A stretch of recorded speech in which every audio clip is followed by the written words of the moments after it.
Setelah selesai lewat proses penghisaban, lewat mizan, timbangan, maka yang sudah selesai dihisab itu bergeraklah menuju sirat, jembatan yang terbentang menuju surga melalui neraka.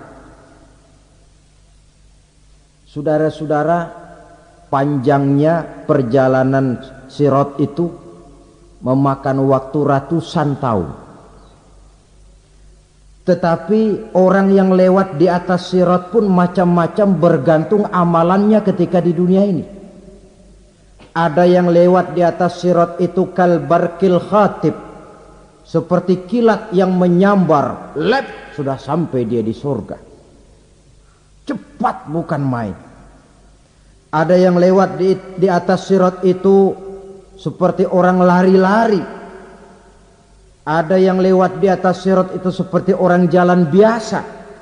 Ada yang sambil merangkak, ada yang sambil ngesor, ada yang sambil gelayutan, ada yang selamat sampai ke ujung ke surga, ada yang tergelincir jatuh masuk ke dalam neraka, bergantung amalannya dalam kehidupan di dunia sekarang ini. Tiap kita akan melewati yang namanya sirat ini. Saudara-saudara kaum muslimin yang saya hormati, dengan demikian mereka yang selamat melalui sirat sampai ke terminal akhir surga, mereka yang ketika dihisab ternyata banyak kejahatannya daripada kebaikannya, mereka singgah di dalam neraka. Nah, adapun orang-orang yang beriman menurut ayat Quran dan hadis Nabi itu nanti ada bermacam-macam. Ada orang beriman itu yang dimasukkan surga. Ada orang beriman itu yang dimasukkan ke dalam surga. Ada orang beriman itu yang disebut penduduk surga. Kenapa lain-lain, Pak? Karena waktu di dunia amalannya juga lain-lain. Ada orang beriman yang masuk surga. Ini paling murah tiketnya. Mau masuk surga? Mau. Kata Nabi begini, ma min abdin qala la ilaha illallah thumma mata ala dhalik illa dakhalal jannah. Kalau seorang hamba sudah mengucap dua kalimat syahadat, dia yakin dengan kebenaran kalimat itu sampai matinya, orang itu akan masuk surga. Abi Dzar yang waktu itu diajak bicara heran, ya Rasul kok gampang betul? Iya. Walaupun orang itu mencuri, iya. Walaupun orang itu berzina, iya. Biar dia mencuri, biar dia berzina, kalau dia sudah mengucap dua kalimat syahadat, dia yakin dengan kebenaran kalimat itu sampai matinya, itu orang akan masuk surga. Jadi masuk surga cukup dua kalimat syahadat, yakin sampai mati, masuk surga. Itu perkara masuk. Tapi kalau pertanyaannya diterusin, masuknya kapan, Pak? Nah, ini lain lagi urusannya. Sebab ada yang masuknya itu langsung, ada yang mampir dulu. Di sana tempat cuma dua, kalau tidak surga, neraka. Mau ke surga tapi mampir dulu, yang mampirnya jelas di neraka. Kenapa? Dalam hadis qudsi ada riwayat, nanti itu di akhirat, setelah Allah selesai mengatur penduduk surga masuk surga, yang neraka masuk neraka, Allah berkata kepada malaikat Malik, malaikat Malik, labaik ya Allah, itu bajingan-bajingan tengik, manusia-manusia durjana yang waktu di dunia tidak mau sujud, jauh dari ulama, gemar melakukan yang munkarat dan maksiat, hidup di tengah masyarakat selalu jadi bibit keonaran, kufur, sudah masuk neraka semua. Sudah ya Allah. Nah, kalau sudah, coba sekarang kamu masuk, Malik. Saya. Iya. masuk neraka. Mau apa ya Allah? Kata Allah, akhriju minan nar man kana fi qalbihi misqala habatin min khardalin min iman. Kau masuk neraka, cari di dalam neraka orang-orang yang ada imannya walaupun kecil sebesar biji zarah, angkat mereka keluar. Masuk malaikat Malik ke neraka, cari orang yang ada imannya, korek-korek. Ya repot, udah pada gosong. Yang ada imannya diangkat ke atas, yang ada imannya diangkat ke atas, lalu dimandikan di Nahrul Hayat, namanya sungai kehidupan di akhirat nanti. Cakep lagi rupanya, bersih lagi wajahnya, apel di hadapan Allah.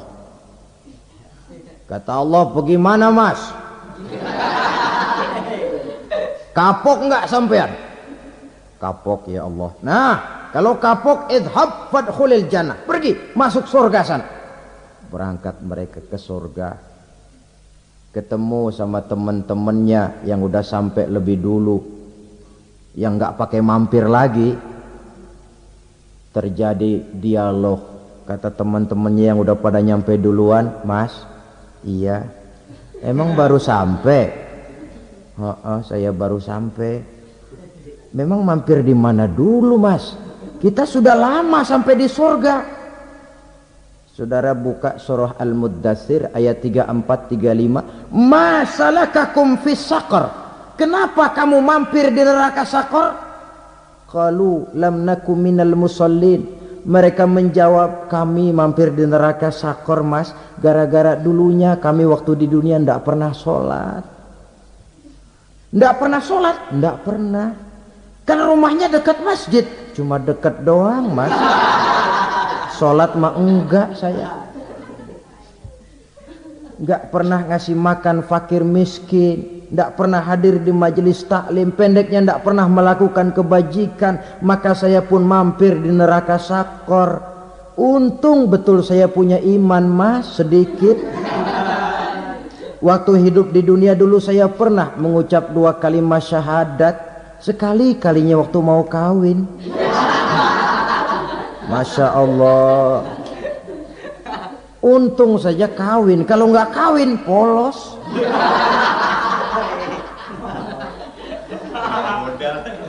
Itu juga pengulu sudah setengah mati ngajarin. Asyhadu alla, asyaduaan, asyaduaan.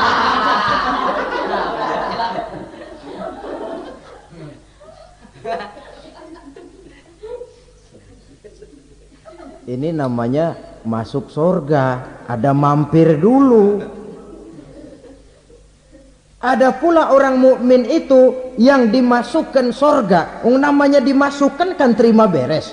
Saya masuk ke rumah, jalan sendiri, cari tempat sendiri. Saya dimasukkan ke dalam rumah, terima beres, pokok ada di dalam, itu dimasukkan namanya. Nggak pakai mampir. Tapi tentu tiketnya lebih mahal ketimbang yang pertama tadi.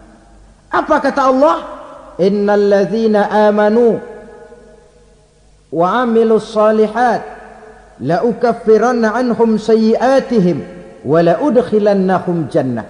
Sesungguhnya orang-orang yang beriman kemudian beramal soleh, kami hapuskan segala dosa dan kesalahannya, kami masukkan mereka ke dalam surga. Lihat ayatnya, Allah yang memasukkan, kita yang dimasukkan. Tidak pakai transit, tidak usah mampir. Cuma tidak cukup syahadat, tidak cukup amanu, tapi diiringi dengan wa amilus shalih. Iman, amal. Tidak cukup syahadat, lalu dibuktikan dia sholat, dia zakat, puasa, lalu dia melakukan berbagai macam kebajikan. Ini yang menyebabkan dia tidak pakai mampir di tempat yang bernama Saqar. Lalu ada pula orang mukmin itu yang disebut penduduk surga. Wah, ini sudah VIP ini. Ashabul jannah, penduduk surga. Siapa mereka? Kata Allah, innal ladzina amanu summa istaqamu fala khaufun 'alaihim wala hum yahzanun ulaika ashabul jannah hum fiha khalidun. Sesungguhnya orang-orang yang beriman lalu istiqamah tetap dalam melaksanakan perintah Allah, tidak goyah, tidak labil tapi stabil, istiqamah, mereka tidak takut dan tidak bersedih hati. Merekalah penduduk surga. Iman, istiqamah. Tidak punya duit, sembahyang. Banyak duit, sembahyang. Miskin, sembahyang. Kaya, tetap sembahyang. Istiqamah. Kadang orang kalau susah rajin ke masjid, banyak duitnya ngelihat masjid melengos. Itu yang dibilang waktu miskin hamba Allah, setelah kaya jadi hamba harta. Bergeser, tidak ada nilai istiqomahnya. Saudara-saudara, dengan begitu penduduk neraka itu dua. Ada penduduk permanen, ada penduduk yang semi permanen. Yang semi permanen orang-orang beriman yang mempunyai dosa besar. Mereka masuk ke neraka untuk menerima azab sesuai dengan dosanya. Bila selesai masa azab itu, mereka akan diangkat untuk ditempatkan kembali ke dalam surganya Allah Subhanahu wa ta'ala. Nah, dikala itulah saudara-saudara, ada yang disebut syafaat dari Rasulullah sallallahu alaihi wasallam. Tapi tentu jangan lupa, syafaat ini ibarat kain menambal dia. Kita punya kain bolong-bolong sedikit, syafaat yang menambal. Salat kita ada kurang dikit, sedekah kita ada campur riya dikit, amalan kita ada tidak karena Allah dikit. Kita berharap syafaat. Jadi biarlah kain masih bolong-bolong, yang penting punya kain. Tapi kalau kainnya tidak ada, yang ditambal apanya? Sholat tidak, puasa tidak, zakat tidak, berharap syafaat saja, ya, terlalu berlebihan itu. Saudara hadirin yang saya hormati, apabila selesai proses penghisaban, proses penghitungan, maka dikala itulah manusia terbagi dalam dua kelompok besar. Fariqun fil jannah wa fariqun fis sa'ir. Sekelompok orang-orang beruntung yang masuk ke dalam surga, dan sekelompok lagi masuk ke dalam neraka. Akan memakan waktu untuk menceritakan sifat surga dan neraka, tapi insya Allah pada kesempatan pertemuan lain saya sampaikan. Namun sebagai gambaran umum cukuplah saya sampaikan sebuah hadis qudsi. Allah jelaskan, a'dadtu li'ibadiyas salihin ma la 'ainun ra'at wa la uzunun sami'at wa la khatara fi qalbil bashar. Aku sediakan buat hamba-hambaku yang soleh, yang tidak pernah terlihat oleh mata, tidak pernah terdengar oleh telinga, dan belum pernah terdetik dalam hati manusia. Jadi kenikmatan surga belum pernah dilihat mata, belum pernah didengar telinga, belum pernah terdetik dalam hati. Pedihnya azab neraka belum pernah terlihat mata, belum pernah terdengar telinga, belum pernah terdetik dalam hati. Saudara hadirin yang saya hormati, oleh karena itu sebagai uraian akhir daripada kiamat ini, marilah sama-sama kita memanfaatkan hidup dengan sebaik-baiknya, supaya jangan timbul penyesalan di hari kemudian nanti. Mudah-mudahan kita seluruhnya diselamatkan Allah dari azab neraka dan mendapat surga dan ridhonya. Sekian dan demikianlah pertemuan kita kali ini. Terima kasih banyak atas segala perhatian. Mohon maaf atas segala kekurangan. Usikum wa nafsi bitaqwallah. Wassalamualaikum warahmatullahi wabarakatuh. Waalaikumsalam.